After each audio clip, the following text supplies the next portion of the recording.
This isn't a tip, it's a warning, because what I'm about to show you doesn't just sharpen your mind, it strips away what makes you normal.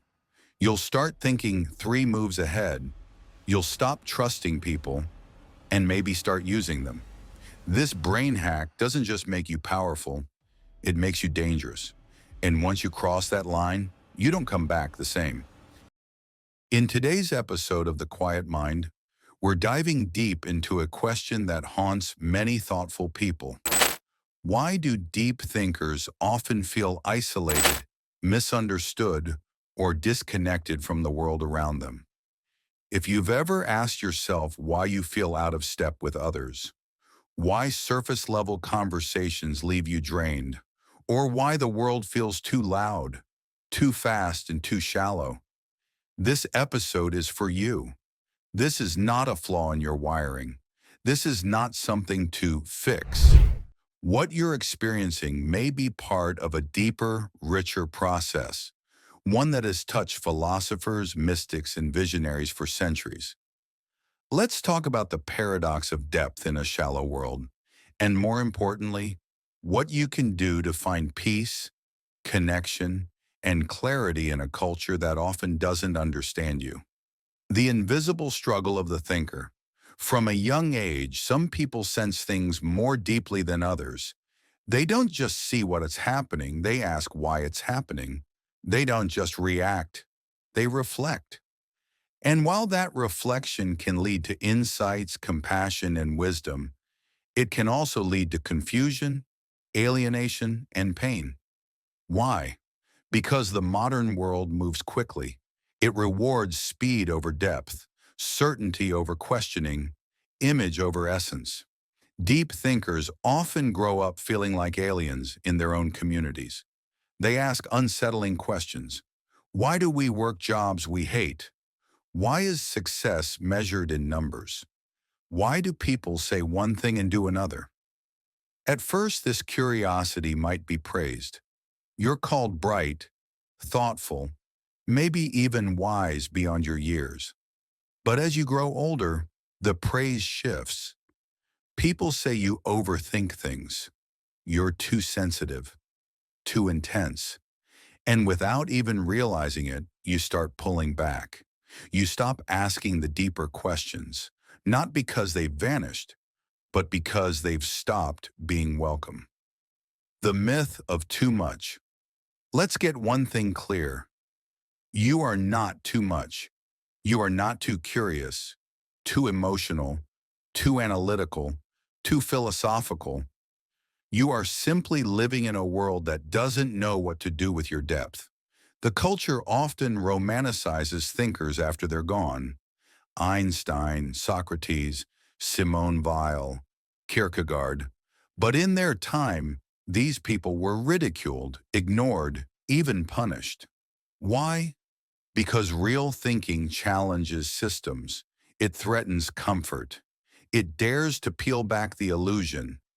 So when you walk into a room and see through the performance, when you sense the tension no one's naming, when you can't help but question the premise of a conversation, that's not a failure. That's perception. And yet, being perceptive doesn't always feel like a gift. In fact, many deep thinkers carry a secret burden. They feel like they're living on the outside of life, watching through a window as others participate freely. They're observing the world, but not quite in it. They're understanding people, but not always connecting. They're analyzing emotions, but not always feeling them. This isn't because they don't want connection. It's because they've been burned by it. When your depth has been rejected enough times, you start to believe it's the problem, and so you hide it. In this segment, we clarify the distinction between cognitive empathy and emotional connection, particularly in smart individuals. Cognitive empathy refers to the ability to understand and analyze another person's feelings and perspectives intellectually. While this skill can be beneficial in navigating social situations, it has its limitations when it comes to forming genuine relationships. Smart individuals may excel at recognizing emotions in others, yet they often struggle to connect on a deeper emotional level. This analytical approach can lead to a sense of detachment, as they may prioritize understanding over feeling, which can hinder authentic interactions. Furthermore, the constant analysis of social dynamics can become mentally exhausting, leaving them feeling drained and disconnected. Instead of fostering meaningful connections, this cognitive focus can create barriers, as they may overthink their responses or misinterpret emotional cues.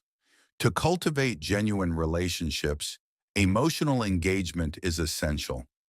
It involves not just understanding others' feelings, but also sharing one's own emotions and vulnerabilities. This emotional connection fosters trust and intimacy, allowing for deeper bonds to form. By emphasizing the importance of emotional engagement, we encourage smart individuals to embrace their feelings and connect authentically with others, ultimately enriching their social lives and enhancing their overall well-being. In this segment, we explore how praise for intelligence can inadvertently foster a fragile identity in smart children. When these children receive constant accolades for their intellect, it can create unrealistic expectations for success that become burdensome over time. They may internalize the belief that their worth is tied solely to their intellectual achievements, leading to immense pressure to maintain that image. This pressure can result in an internal conflict when they inevitably encounter challenges or setbacks. Unlike their peers who may view failure as a learning opportunity, smart kids often perceive it as a threat to their identity, causing anxiety and self-doubt. This struggle can be particularly pronounced when they face tasks that require effort or perseverance, as they may feel that needing to work hard contradicts their self-image as the smart one. Over time, this fixation on intelligence can have long-term effects, shaping their self-esteem and resilience. They may become risk-averse, avoiding situations where they might not excel, which can hinder personal growth and limit their potential. By recognizing the pitfalls of equating intelligence with self-worth, we can better support these children in developing a more balanced identity that values effort, creativity, and emotional resilience, ultimately leading to healthier self-perceptions in adulthood. In this analysis, we explore the concept of defensive arrogance as a coping mechanism for loneliness, particularly among smart individuals. Often these individuals may adopt an air of superiority or arrogance as a way to distance themselves from others, protecting their self-image from potential criticism or rejection. This defensive posture can serve as a shield against the vulnerability that comes with forming connections, allowing them to maintain a facade of confidence while masking their feelings of isolation. However, this mindset can have detrimental effects on their ability to forge meaningful friendships. By projecting arrogance, they may inadvertently alienate potential friends who perceive them as unapproachable or dismissive.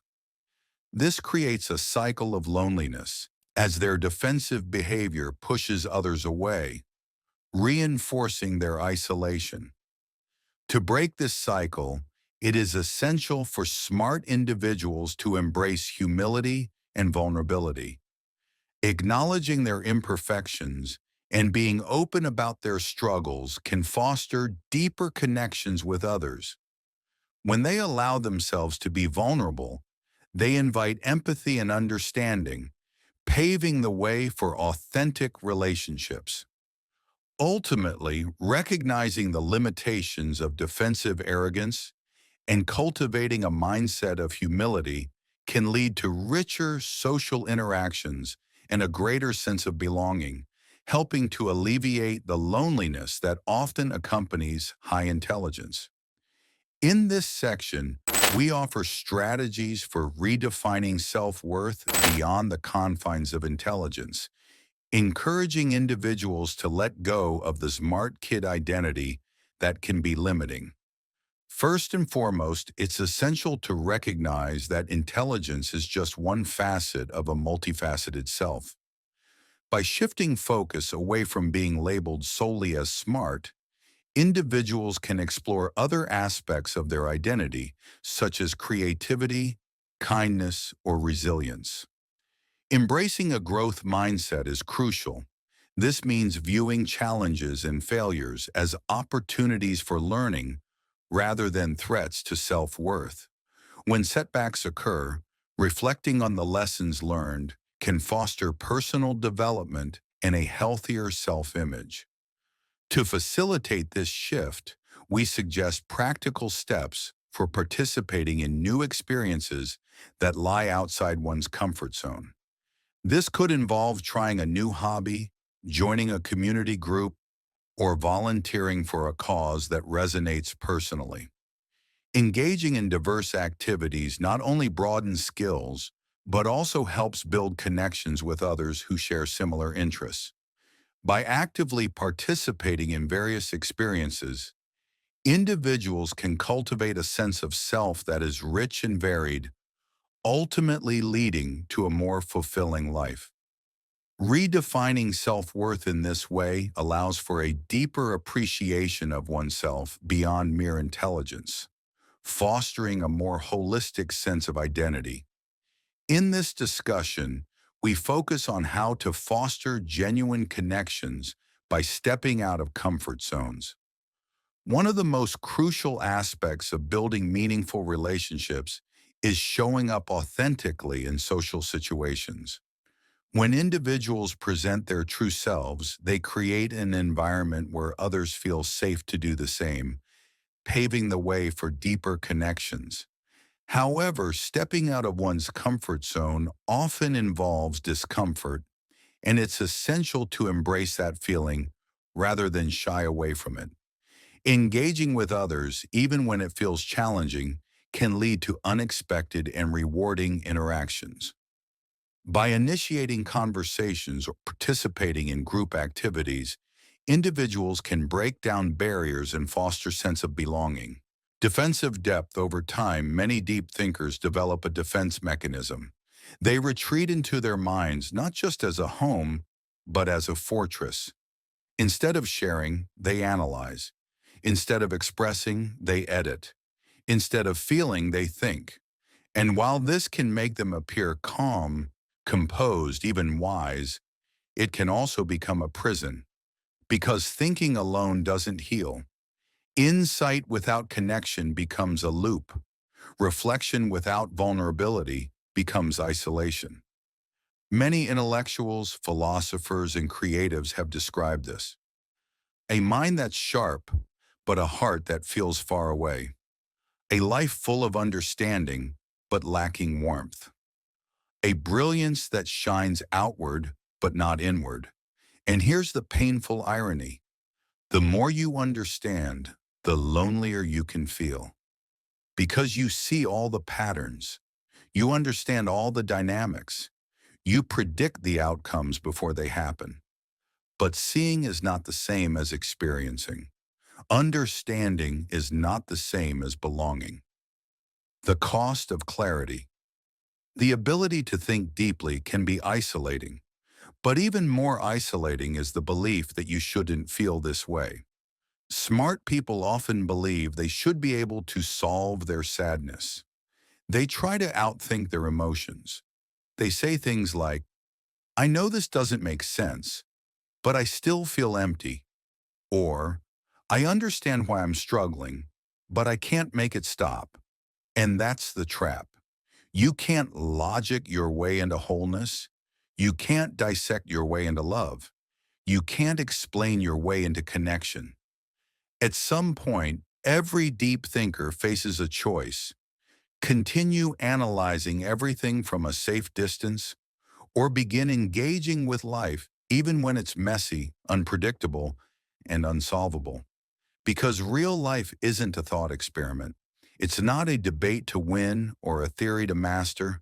It's a practice, a presence, a willingness to show up even when you feel unsure. The path of reintegration. So how do you find your way back? How do you take your gift of depth and use it, not as a shield, but as a bridge? You start by unlearning a lie, that you must be perfect to be loved, that you must be impressive to be worthy, that you must have it all figured out to deserve connection. You start small. You begin showing up imperfectly. You say what you actually feel, not just what sounds smart. You let people see your doubt, your messiness, your humanity, and you practice. You practice being present with people, not just performing intelligence. You practice staying in your body, not escaping into your thoughts. You practice silence, not as avoidance, but as spaciousness. And yes, it will feel awkward. You'll be tempted to retreat. You'll question whether it's worth it. But here's what you'll discover. When you bring your depth with you into life, not as a defense, but as a gift, you begin to create a new kind of connection. One that isn't based on performance, but presence. One that doesn't require shrinking your mind, but expanding your heart. Finding your people. The truth is, you are not alone. There are others like you, people who think deeply, feel deeply, and long for something more real. You just haven't met them yet, because they're often hiding too.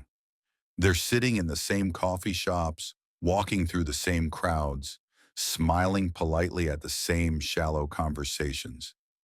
They're craving the same thing you are, authenticity, but they're waiting for someone to go first, someone to speak the deeper truth, someone to say, I see it too, I feel it too.